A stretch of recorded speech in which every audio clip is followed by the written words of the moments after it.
Good morning, Mizzou fans. Gabe DeArmond here, PM in the AM for Wednesday, October 1st, as we roll through Missouri's bye week. Obviously, that means no game this weekend, but there are 7 games left. And what we are going to do today is take a look at those 7 and rank them in terms of difficulty and importance. So, difficulty, I really break this into 3 tiers. Tier 1 is at home against Alabama and at Oklahoma.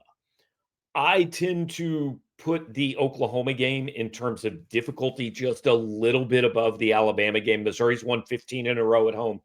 I don't think this is quite invincible Alabama that we got used to. It is very good Alabama, but I think this feels like the best opportunity you've had to beat Alabama. Not that Oklahoma is a better team than them or you can't beat them, but on the road, John Mateer should be back.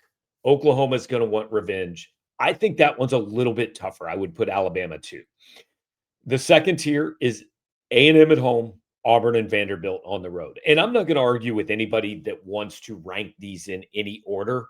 My order is I would say Texas A&M at home 3. I just think they have a little bit more talent than the other 2 teams, just in terms of sheer guys that can change a game and that scare you.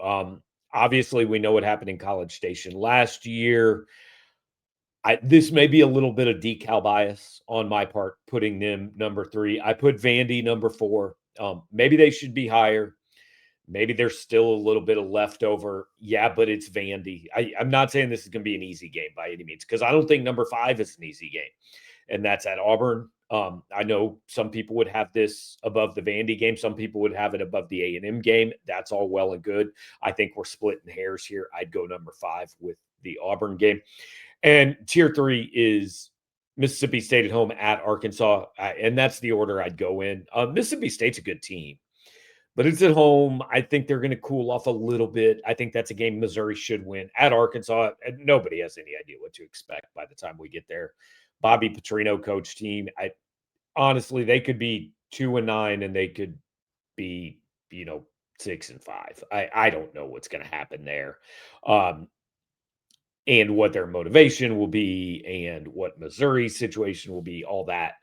It's still not an easy game, but it's the easiest one Missouri has left, I think. In terms of order of importance, I guess, look, I think this comes down to just get to 10-2 and hope that you don't have 14 other teams at 10-2 from a power conference. But I really think if you get to 10-2, as long as the 2 aren't as ugly as they were last year, like as long as you are relatively competitive in the 2, I'm not sure it matters which 2 they are. I mean, even if, let's say, you lose the 2 easiest games on the schedule, which we just said are Mississippi State and Arkansas, well, that means you have road wins at Vanderbilt, at Auburn, at Oklahoma, and you beat an A&M and Alabama at home. Like, that's as impressive a resume as anybody's going to have.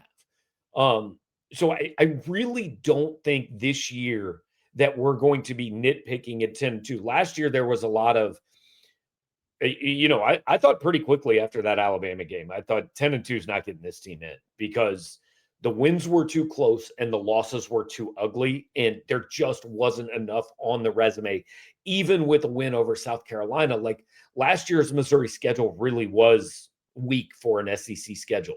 This year, everybody thought the schedule was weak for an SEC schedule coming in, but it isn't.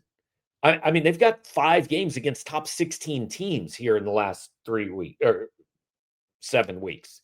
Might be 4, but Mississippi State receiving votes. I mean, they play good teams. And if you get to 10-2, there's going to be a lot of meat on that 10-2 this year that wasn't there last year. So importance, I really don't think it matters that much. You've just got to find a way to go 5-2 in the last 7. So look, a lot of football to watch this weekend. Take advantage of Missouri's week off. We'll be here the next couple days still with PM in the AM. Probably be a little bit delayed on Thursday. I've got some stuff I've got to take care of in the morning, but I'll get you one. It just may not be till closer to noon. A lot of stuff on the channel, a lot of stuff on the site, including my story yesterday about the hire of Eli Drinkwitz and how that whole thing went down. So hope you join us today, the 1 year anniversary of the move to 24/7 sports. We got a lot of people who are now entering year 2 and taking advantage of some of the agreements we have with Paramount Plus and stuff like that. If you haven't done it yet, come join us in for year 1 for you, year 2 for us. 30% off over at powermizzou.com. While you're here, like, comment, subscribe, share, do all those things that help us out. Appreciate you being here. Talk to you next time.